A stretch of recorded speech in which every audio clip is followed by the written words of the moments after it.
नमस्कार दोस्तों, डेट है आज की 27 अगस्त 2022 और स्वागत है आपका एडिटोरियल डिस्कशन में। 4 इश्यूज आज हम डिस्कस करेंगे। सबसे पहले हम आर्टिकल डिस्कस करेंगे हिंदू का मैनुअल स्क्वेंजिंग से संबंधित। दूसरे नंबर पे हिंदुस्तान टाइम्स का आर्टिकल डिस्कस करेंगे ऑफिस ऑफ प्रॉफिट से संबंधित। हेमंत सोरेन जो झारखंड के सीएम हैं, उनके लिए इलेक्शन कमीशन ने यह रिकमेंड किया है कि उनको एमएलए की पोस्ट से डिस्क्वालीफाई कर दिया जाए क्योंकि उनके पास माइनिंग लाइसेंस है। जानेंगे ऑफिस ऑफ प्रॉफिट क्या होता है। उसके बाद नेक्स्ट जो आर्टिकल है वो डिस्कस करेंगे right to privacy. Puttaswamy judgment को आए 5 साल पूरे हो गए। और सबसे लास्ट में ओस्पा। ये दोनों जो आर्टिकल्स हैं ना, ये वैसे आर्टिकल्स हैं जो चलते रहते हैं, कुछ कुछ नया आता रहता है।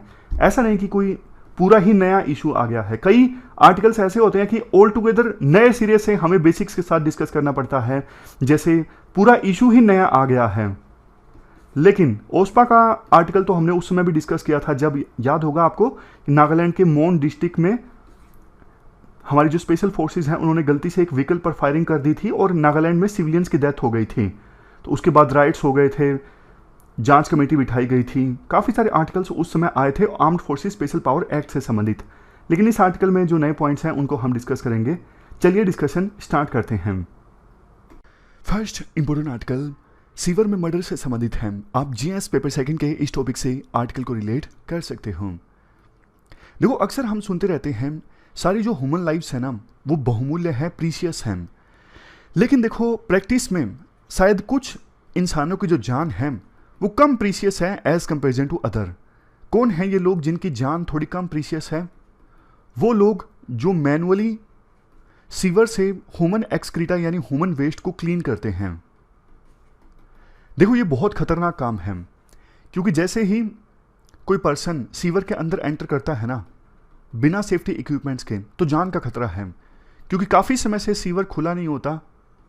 हार्मफुल गैसेस जो हैं वो जमा हो जाती हैं सीवर के अंदर, और एकदम से कोई इंसान सीवर के अंदर जाता है तो साफ हवा में सांस नहीं ले पाता, हार्मफुल गैसेस को इनहेल करता है, जान जा सकती है। और आंकड़े ऐसे हैं, सीवर में क्लीनिंग के लिए जाने से हर साल हंड्रेड्स जो वर्कर्स हैं उनकी डेथ हो जाती है। और देखो, ये ह्यूमन डिग्निटी के भी अगेंस्ट है, डिग्निटी ऑफ लेबर के भी अगेंस्ट है कि कोई एक इंसान दूसरे इंसान का जो ह्यूमन एक्सक्रीटा है वो क्लीन करने के लिए सीवर में जाता है।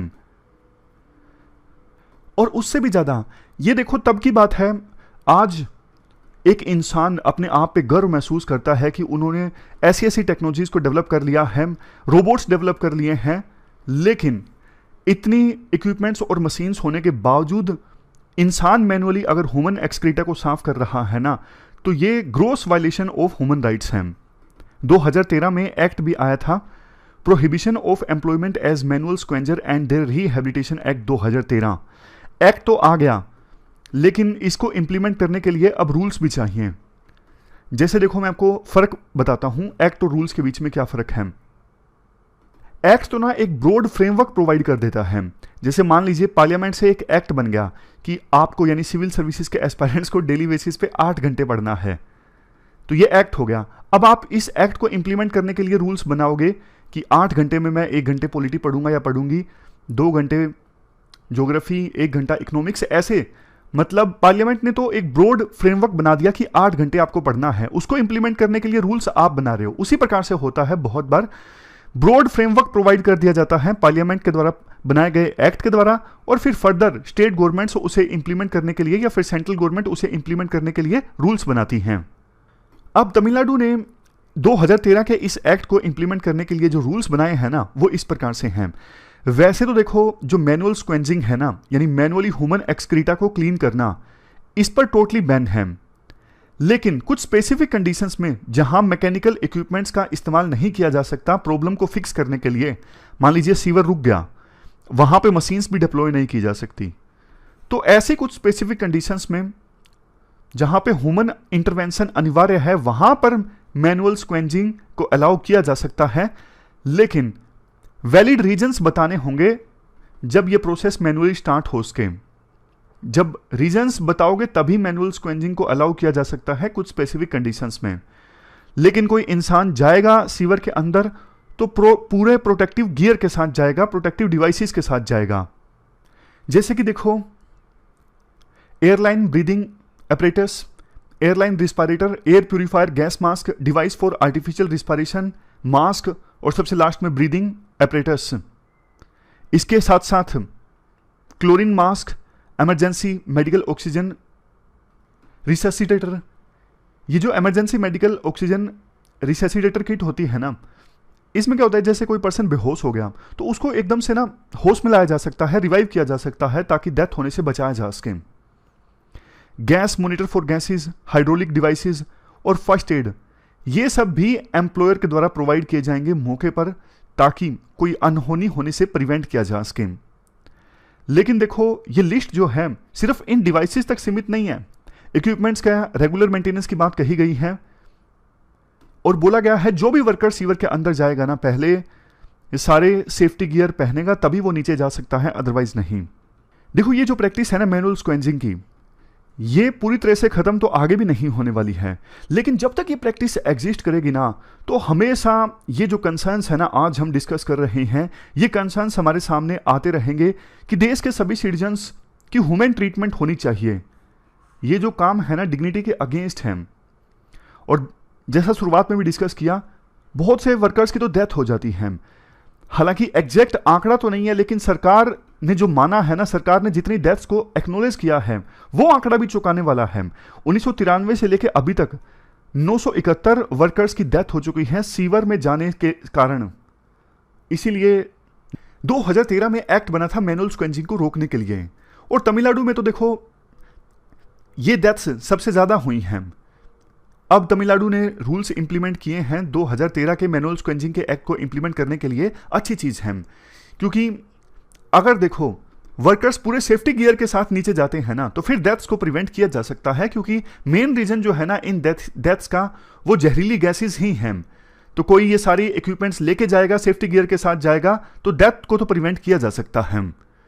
ये सारे जो रूल्स हैं तमिलनाडु सरकार लेके आई है, इन्हें अच्छे से इंप्लीमेंट किया जाए और प्रयास होने चाहिए ऑलरेडी जो स्कीम्स एग्जिस्ट करती हैं उनके अंदर उन वर्कर्स की फैमिलीज को जिनकी डेथ हो गई है सीवर में जाने के कारण, उन्हें एडुकेटली यानी पर्याप्त मात्रा में कंपनसेट किया जाए।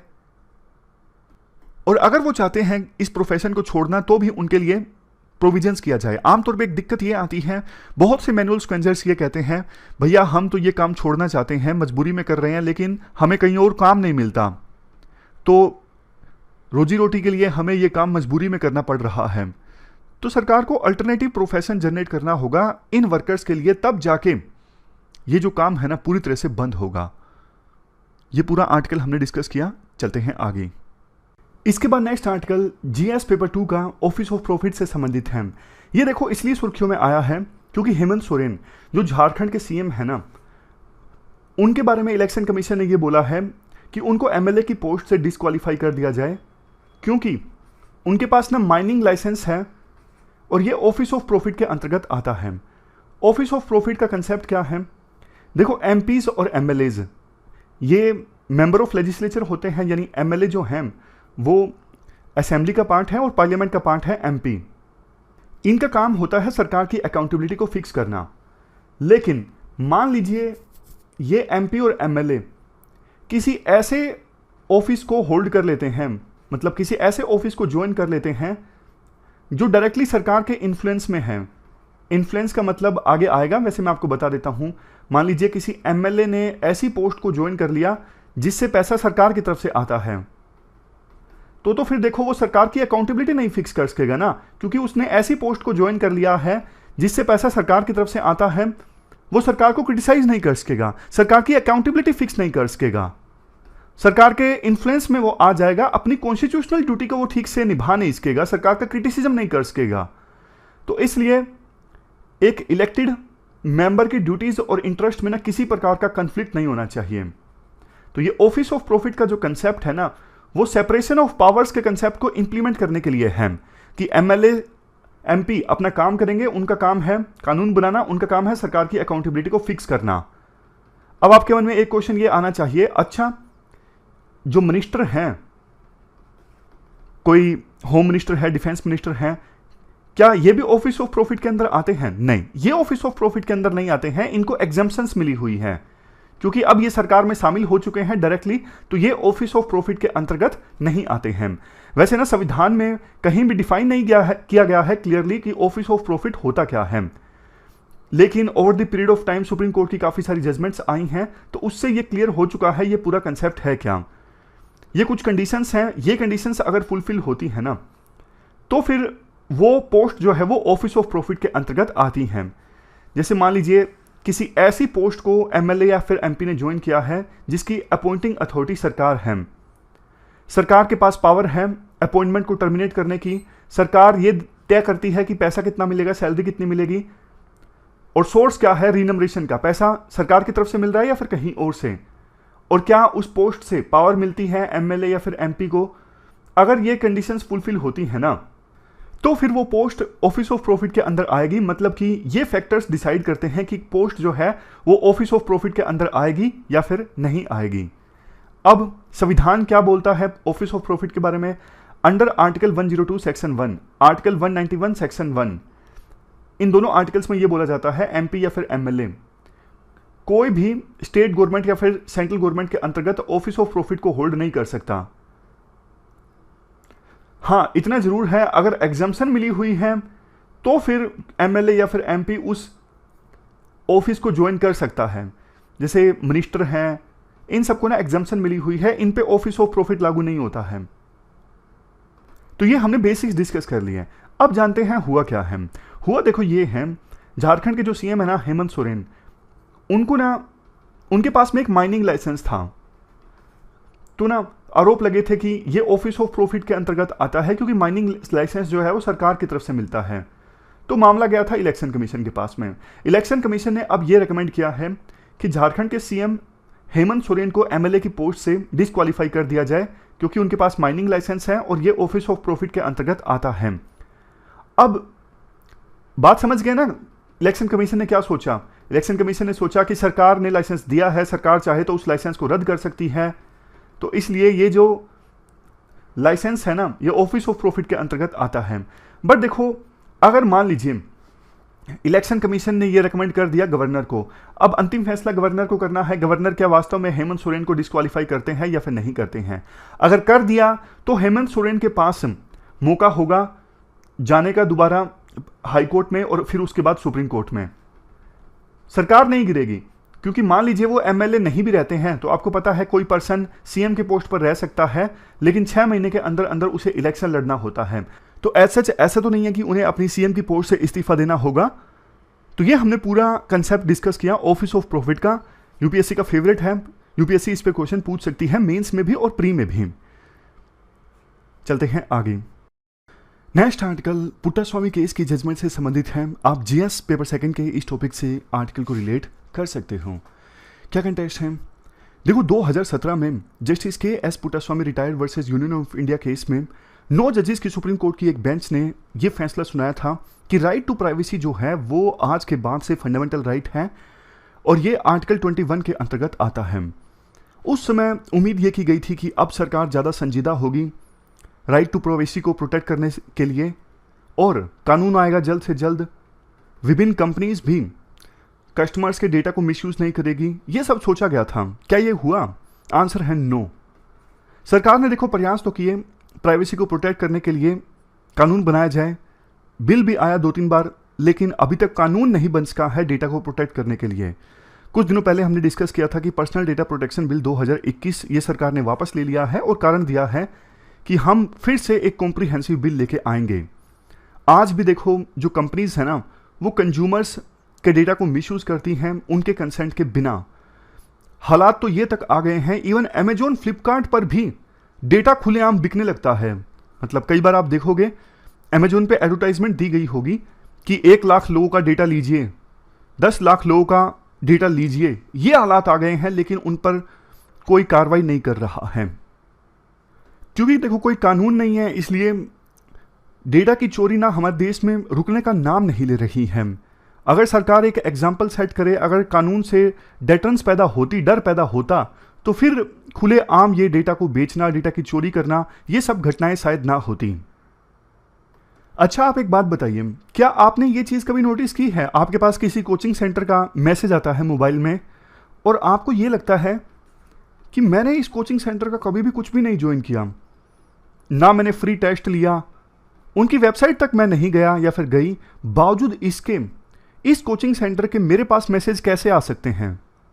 वो इसीलिए आ सकते हैं क्योंकि कहीं ना कहीं से उस कोचिंग सेंटर ने आपका जो डेटा है वो कलेक्ट किया है, चाहे पैसों की बदौलत या फिर कोई ट्रांजैक्शन हुई होगी, एक हाथ दे एक हाथ ले। अब देखो, चूंकि डेटा को प्रोटेक्ट करने के लिए कोई कानून है ही नहीं, जैसा 2017 की जजमेंट से पहले चल रहा था वैसा ही अब चल रहा है, तो देश की जनता जो है वल्नरेबल है बहुत ज़्यादा फाइनेंशियल स्कैम्स के अगेंस्ट, फिशिंग अटैक्स के अगेंस्ट। डेली बेसिस पर ऐसी खबरें आती रहती हैं। चूंकि हैकर्स के पास पर्सनल इंफॉर्मेशन होती है तो वो आसानी से फिशिंग अटैक, फाइनेंशियल स्कैम्स और दूसरी हार्मफुल एक्टिविटीज़ को कैरी आउट कर सकते हैं। यहां पे देखो एक और एंगल आता है। आम जनता को तो खतरा किससे है? साइबर क्रिमिनल से है, हार्मफुल सोसाइटी में जो एलिमेंट्स हैं ना, असामाजिक तत्व हैं, उनसे हैं। लेकिन कुछ अपोजिशन पार्टी के लीडर्स हैं, इंटेलेक्चुअल्स हैं, उनको तो खतरा इवन सरकार से भी है। जैसे देखो पेगासस जो स्पाईवेयर सॉफ्टवेयर है वो सरकार ने परचेज किया था इजराइल से 2017 में। $2 बिलियन की डील हुई थी टोटल, जिसमें वेपन्स सरकार ने परचेज किए थे और उस डील का पार्ट था ये पेगासस स्पाईवेयर सॉफ्टवेयर। एक तरफ देखो सरकार पर आरोप लग रहे हैं खुद जासूसी करवाने के, दूसरी तरफ अगर कोई सिटीजन वीपीएन का यूज करना चाहे, virtual private network VPN software अगर आप खरीदते हो ना, डाउनलोड करके यूज करते हो, तो ना इससे आप अपनी ऑनलाइन जो आइडेंटिटी है ना उसे प्रोटेक्ट कर सकते हो, अपने आईपी एड्रेस को हाइड कर सकते हो, छुपा सकते हो। लेकिन सरकार ने ना इसके इस्तेमाल पर भी रिस्ट्रिक्शंस लगा दी। सरकार ने वीपीएन सर्विस प्रोवाइडर्स को यह कहा कि अगर कोई देश का नागरिक वीपीएन सर्विस आपसे परचेज करता है तो आप सारी इंफॉर्मेशन मेंटेन करिए कि कौन वीपीएन की सर्विस आपसे परचेज कर रहा है, उसकी सारी पर्सनल इंफॉर्मेशन। जो पर्सनल इंफॉर्मेशन सरकार ने वीपीएन सर्विस प्रोवाइडर्स को कलेक्ट करने को कहा है वो इस प्रकार से हैं: full name, phone number, home address, दूसरी पर्सनल इंफॉर्मेशन। इतना तो देखो, ये वीपीएन सर्विस प्रोवाइडर्स ना किसी देश में इतनी पर्सनल इंफॉर्मेशन नहीं कलेक्ट करते हैं। लेकिन इंडिया में सरकार ने वीपीएन सर्विस प्रोवाइडर्स को बोला है कि कोई नागरिक अगर आपसे सर्विस परचेज करता है तो ये सारी इंफॉर्मेशन पूछिए, ये भी पूछिए कि क्यों आप वीपीएन यूज करना चाहते हो। अगर सरकार से पूछा जाए कि सरकार ये सब क्यों कर रही है, सरकार एक ही बात बोलती है, नेशनल सिक्योरिटी। इस पूरे एनालिसिस के बाद लास्ट में देखो यही कहा जा सकता है, 2017 में जो पुट्टास्वामी जजमेंट आई थी ना, ये जजमेंट इंश्योर करने में कामयाब नहीं रही कि लोगों की जो प्राइवेसी है वो प्रोटेक्ट हो। जजमेंट के बाद सरकार ने अभी तक कानून नहीं बनाया है, तो इस जजमेंट के बारे में हम बोलेंगे कि एक मौका सुप्रीम कोर्ट ने खो दिया हमारे देश में जनता की प्राइवेसी को प्रोटेक्ट करने का, और सरकार की भी अकाउंटेबिलिटी फिक्स करने से चूक गया सुप्रीम कोर्ट। इस जजमेंट में सरकार खुद ही कई बार अपनी पावर का मिसयूज करती है, तो उसको रोकने के लिए भी जुडिशरी ने कुछ नहीं किया है। तो ये पूरा आर्टिकल हमने डिस्कस किया। पुट्टास्वामी केस की जजमेंट को आए 5 साल पूरे हो चुके हैं, इस बारे में चलते हैं आगे। इसके बाद नेक्स्ट आर्टिकल ओस्पा से संबंधित है। आप जीएस पेपर 3 के इस टॉपिक से आर्टिकल को रिलेट कर सकते हो। क्या कंटेस्ट है? देखो, इस साल के शुरुआत में ना असम में पीस, यूनिटी एंड डेवलपमेंट नाम से एक रैली आयोजित हुई थी असम के कार्बी एंगलोंग डिस्ट्रिक्ट में। और इस रैली को संबोधित करते हुए प्रधानमंत्री मोदी ने कहा था कि हम चाहते हैं कि आर्म्ड फोर्सेस स्पेशल पावर जो एक्ट है नॉर्थ ईस्ट में, इसे पूरी तरह से हटा दिया जाए। उसके बाद सेंट्रल गवर्नमेंट ने एक निर्णय भी लिया जिसके तहत असम, नागालैंड, अरुणाचल प्रदेश, मणिपुर के कुछ एरिया से armed forces special power act को हटा दिया गया। देखो, armed forces special power act ये ब्रिटिश सरकार की देन है। 1942 में सबसे पहले आया था armed forces special power ordinance 1942 के नाम से। उस समय भारत छोड़ो आंदोलन को दबाने के लिए ब्रिटिश सरकार ये ऑर्डिनेंस लेके आई थी, लेकिन आज़ाद भारत में अलग नाम से, बल्कि ज़्यादा ड्रैकोनियन हो गया ये एक्ट बन गया और ज़्यादा पावर्स भी मिल गई। जैसे देखो एग्जाम्पल के तौर पर ब्रिटिश सरकार के दौरान जब ये ऑर्डिनेंस था ना, तो उसमें यह कहा गया था कोई ऑफिसर जिसकी रैंक या तो कैप्टन है या फिर कैप्टन से ऊपर की रैंक का है, वो किसी के ऊपर ना शक के आधार पर फोर्स का इस्तेमाल कर सकता है, गोली चला सकता है जैसे। लेकिन हमारे देश में आज़ाद भारत में जो armed forces special power act 1958 है ना, इसमें तो प्रोविजन ये किया गया है कि इवन नॉन कमीशन्ड ऑफिसर जैसे लांस नायक, हवलदार, ये भी शक के आधार पर किसी के ऊपर गोली चला सकते हैं, फोर्स का इस्तेमाल कर सकते हैं। और उनका कोई प्रोसिक्यूशन नहीं होगा बिना सेंट्रल गवर्नमेंट की कंसेंट के। तो मतलब ब्रिटिश सरकार के दौरान जो ऑर्डिनेंस था ना, उससे भी ज़्यादा खतरनाक है ये आज़ाद भारत का armed forces special power act.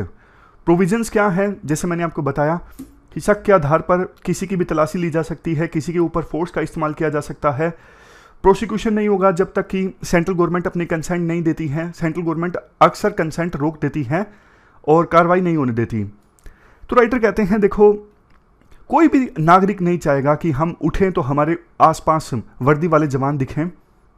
हालांकि देखो, इसका दूसरा तर्क भी है, सरकार भी कोई खुश थोड़ी ना है armed forces special power act लगा के। मतलब सरकार थोड़ी ना चाहती है कि हमारे जो सोल्जर्स हैं वो तैनात हो सिविलियन एरियाज में। दोनों पक्ष के जो व्यूज हैं ना, कुछ हद तक देखो जेन्युइन हैं। डिफेंस फोर्सेस की मजबूरी है कि इंसर्जेंसी है तभी armed forces special power act है, ताकि इंसर्जेंसी को खत्म किया जा सके। लेकिन आम नागरिक कहते हैं हमारी क्या गलती है, इंसर्जेंसी है हम मानते हैं, लेकिन हमारी तो कोई गलती नहीं है। बाकी देश के नागरिकों को जो लिबर्टी का कानून मिला है, फंडामेंटल राइट है, राइट टू लिबर्टी का, हमारे पास वो नहीं है। हमारे ऊपर इस armed forces special power act के कारण काफी सारी रिस्ट्रिक्शंस हैं। खैर, इसके बाद राइटर नागा इंसर्जेंसी को डिस्कस करते हैं थोड़ा सा। आज़ादी के बाद से ही नागा डोमिनेटेड एरियाज में इंसर्जेंसी चल रही है। 1975 में शिलोंग एग्रीमेंट हुआ, अच्छी चीज़ थी। फिजो जो इंसर्जेंट्स के लीडर थे उन्होंने सरकार के साथ समझौता कर लिया, लेकिन जैसा हर जगह होता है उनकी ऑर्गेनाइजेशन के कुछ लोग समझौते से नाराज थे, जैसे इसक मुइवा। इन्होंने अलग ऑर्गेनाइजेशन बनवा ली, NSCN, Naga socialist council of Nagaland, sorry national socialist council of Nagaland, इसक मुइवा। दोनों ने अलग अलग, शुरू में अलग अलग ऑर्गेनाइजेशन बनाई थी, बाद में दोनों ने अलायंस कर लिया, यानी मिल के काम करने लगे। 2015 में इन्होंने भी सरकार के साथ एग्रीमेंट साइन कर लिया था, सीज फायर एग्रीमेंट। उसके बाद से अभी तक फाइनल एग्रीमेंट के लिए बातचीत चल रही है, लेकिन समझौता नहीं हो सका है सरकार के बीच और NSCN इसक मुइवा के बीच में। इसी बीच देखो, इसक जो है इनकी डेथ भी हो चुकी है। तो राइटर ये कहना चाहते हैं, armed forces special power act के क्या रिपरकशंस हैं वो आप भी देखिए। नागालैंड में मोन डिस्ट्रिक्ट में घटना हुई थी, जिसमें स्पेशल फोर्सेस ने ना एक व्हीकल पे गोली चला दी थी गलती से, जिसमें सिविलियंस की जान चली गई। बाद में दंगे हुए, एक असम राइफल्स के जवान की भी डेथ हो गई और काफ़ी सिविलियंस उसमें मारे गए थे। सिविलियंस की टोल रही 17। जांच की गई नागालैंड की स्टेट गवर्नमेंट के द्वारा, दोषी ठहराया गया स्पेशल फोर्सेस को, जिन्होंने गलती से गोली चलाई थी एक व्हीकल पर और नागरिकों की डेथ हो गई थी। मामला पहुंचा सुप्रीम कोर्ट में। सुप्रीम कोर्ट ने अभी ना रोक लगा दी है कि जो स्पेशल फोर्सेस हैं उनके खिलाफ अभी फिलहाल के लिए कार्रवाई नहीं की जा सकती, जिन्होंने बाय मिस्टेक गोलियां चलाई थी सिविलियंस के व्हीकल पर और जान चली गई थी। इससे पहले भी देखो, extra execution victim families association Manipur, इन्होंने ना सुप्रीम कोर्ट में एक पिटीशन फाइल की थी 2012 में और मांग की थी कि 1528 जो केसेस है ना एलिजिडली फेक एनकाउंटर के, मतलब आरोप लगता है कि ये एनकाउंटर फेक थे, 1528 ऐसे केसेस, इनकी ना CBI से जांच करवाई जाए। तो कोर्ट ने कंक्लूड किया कि जो आरोप लगाए हैं ना एसोसिएशन ने वो काफ़ी सीरियस हैं और सरकार को आदेश दिया कि इन एनकाउंटर्स की जांच करवाई जाए सीरियस ढंग से। इसके अलावा देखो, मणिपुर की एक काफ़ी फेमस महिला है इरोम शर्मिला, इन्होंने ना 16 साल तक फास्ट रखा था special armed forces special power act को हटवाने के लिए, लेकिन 16 साल बाद इन्होंने अपने फास्ट को तोड़ दिया। तो नॉर्थ ईस्ट के लोग काफ़ी नाराज हो गए थे इनसे कि आपने फास्ट क्यों तोड़ा। तो अब जाके जब सेंट्रल गवर्नमेंट ने मणिपुर, असम, नागालैंड के कुछ एरिया से armed forces special power act को रिमूव किया, तो इन्होंने इरोम शर्मिला ने कहा देखो ये लंबे संघर्ष की जीत हुई है। इवन जस्टिस BP जीवन रेड्डी कमीशन ने भी यही रिकमेंड किया था 2005 में कि ओस्पा को हटा लिया जाए, और लेकिन उन्होंने ये बोल दिया कि अनलॉफुल एक्टिविटीज प्रिवेंशन एक्ट 1967 को अमेंड कर दिया जाए ओस्पा के लिए। मतलब जिस पर्पज़ के लिए ओस्पा लाया गया है ना, उस पर्पज़ के लिए इस एक्ट में अमेंडमेंट कर दिया जाए। कहने का मतलब जो प्रोविजंस ओस्पा में हैं वो इस एक्ट में डाल दिए जाएं। फिर फ़ायदा क्या हुआ। इवन P चिदम्बरम जब होम मिनिस्टर थे वो भी arm forces special power act को विड्रॉ करना चाहते थे पूरी तरह से, लेकिन डिफेंस मिनिस्ट्री ने रोक दिया था उन्हें। अभी भी जो तीनों फोर्सेस हैं ना उनकी तरफ से ये चैलेंज आता है, वो मना करते हैं कि आप armed forces special power act को मत हटाइए। तो देखो, अगर जिस दिन armed forces special power act north east से हटेगा ना, तो ये देश के डेमोक्रेसी की जीत होगी। तो ये हमने पूरा आर्टिकल डिस्कस किया armed forces special power act के बारे में, और हमारी आज की इस डिस्कशन में इतना ही है। आज हमने 4 इश्यूज को डिटेल से डिस्कस किया। Thank you very much for discussion.